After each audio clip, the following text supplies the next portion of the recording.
What's good, YouTube? It's Endeavor, and I'm back with another banger video for you guys. And before the video starts, make sure you guys like, comment, and subscribe to the channel if you're new. And let's get right into the video. Now, first off, what you want to do, you're going to make the position a power forward. Make sure he's right-handed, and the jersey number does not count. Does not matter, but for me, I'm going to go with 24, RP Kobe. Now, next, what you want to do, you're going to make the pie chart a all-blue pie chart for the most slashing. And you can have a 72 speed, but you only get a 72 vertical, so your contact dunks won't be consistently. For me personally, I went with the 69 speed, and you have an 84 vertical, so you'll have a higher chance of getting more contact dunks. Now what you're gonna do is either you can max out close shot if you want to. I mean, you get a 95 close shot. I mean, that's pretty good, but I mean, I don't really take close shots with this build. I'm just gonna go for just straight slashing. So what you wanna do, you're gonna max out your driving layup, max out your driving dunk, max out your standing dunk, and max out your post hook. The post hook gets maxed out. That's what makes this build a unique interior finisher post score, or post score interior finisher, whatever you want to call it. You see, you get a 92 driving dunk, an 86 driving layup, 95 standing dunk, and a 95 post hook. Shooting, this build won't do no shooting, but since I play rec a lot, I'm gonna put the free throw up to 70. This build get playmaking badges too. So what you're gonna do, you're gonna max out post moves and put pass accuracy on 55. That's just my personal opinion because I play rec and I'm need break starter. What you're gonna do for defensive, max out interior defense. You don't have to max out perimeter defense because you're not gonna be guarding the 3-ball unless you play 2s and you switch a lot. But if not, you're not gonna need perimeter defense. What you're gonna do, you're gonna max out lateral quickness, max out the steal, max out the block, max out offensive rebound, max out defensive rebound. See, this build is majority a slashing build, so it does not have that much rebounding, but it'll be easy to get a rebounding because I mean it's part. I gotta do press triangle. Alright, next what you wanna do, you wanna put the last 7 on perimeter defense for that next 13th defensive batch. So what you're gonna do, the body weight does not matter, or body shape, whatever you guys want to call it, does not matter. Me majority, I'll just go for define. Yeah. Okay, so height does not well, height does matter. You don't want to make them too tall because see, your stats go all the way down, and you don't want to make them too short. Your stats go down, but your rebound goes down significantly, and you will not be able to get rebounds. But it does make your guy a lot faster. Me personally, I'd rather go with 6'9" because his stats is just even. Next thing you want to do, you want to lower the weight. For me personally, I want to lower the weight all the way down because his speed goes up. In the beginning, his speed started off at like a 70 or whatever. But if you lower his weight, it goes all the way down to a 75. And then your driving dunks get sent all the way back up to a 95. Makes this build even more overpowered. So you start off with a 95 driving dunk.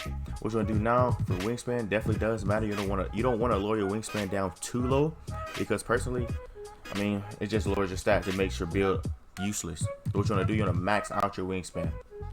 Maxing out your wingspan, you give you +6 on block, +3 on offensive and defensive rebound, and plus you get a +2 on 65. You get a 65 close shot, but that really doesn't matter. Okay, see, other thing about this build, since a post scorer interior finisher, this build does not get slashing takeover. I know some guys might think that's useless, but you do not need slashing takeover if you have Hall of Fame finisher badges. Plus you have 95 driving dunk with the 80+ vertical. That does not matter. So I do get rim protected, but that'd be pointless. Me personally, I went with the post score and takeover. So that means you get the post score consistently and get the contact dunks consistently. See, it's shades of Sean Kemp, Blake Griffin, and Zion Wilson. Now, what I'm gonna do, I'm gonna show you guys the badge layout that I use. I mean, you don't have to use it if you don't want to, but me personally, this is what I use. Come on, this thing loads my slow. Okay, what you're gonna do is just go ahead and put it out at 99. Doesn't really make a difference. And for shooting, it doesn't really matter since I play rec. It's gonna be ice in my veins. And for playmaking, these right here makes a difference. You're gonna want quick first step so you can do like a step back and then just blow by a big man, especially for 1v1s. This build is amazing for 1v1s. You're gonna want unpluckable, just so point guards, they love to reach on big man. You're definitely gonna need that. You're gonna want break starter. That's break starter. You only want break starter if you play rec a lot. If you don't play rec a lot, then you can go with bailout or post move technician, but for me personally, I'm gonna go with break starter. And now for your defensive badge, you're gonna want rebound chaser, most definitely. Pogo stick for me, that's only in my opinion, pogo stick, because I jump a lot. That's the only reason why I said choose pogo stick, because I jump a lot. So you're gonna want pogo stick, you're gonna want box out, definitely, and brick wall. You only want brick wall if you play with guards that need screens. If not, you do not need brick wall. You definitely gonna need Intimidator. I use Intimidator more than anything. And for the last one, I just put it on post move lockdown. Okay, and now for the finishing badges, you're definitely gonna want Relentless Finisher, Hall of Fame, Consistent Finisher, Hall of Fame, and Contact Finisher, Hall of Fame. These 2 badges give you a higher a higher chance of making contact dunks. My bad. Gives you a higher chance of making contact dunks and scoring at the basket. Acrobat, definitely gonna need Acrobat. So like if you try to go for a contact dunk and a game like push you in an animation where you can't go all the way to the rim, it'll make you do a layup from far back, then yes, Acrobat is very useful. Fancy footwear, you're definitely gonna want fancy footwear, definitely gonna want sleeve extensions. These are for the builds that like to do hop steps in the paint and cheese a lot, which I'm one of those people. I do that a lot. You're definitely gonna want that. And for the next 6 badges, you're gonna want to put Giant Slater on goal so you can score on a big man consistently. And for the last badge, I mean, it doesn't really matter.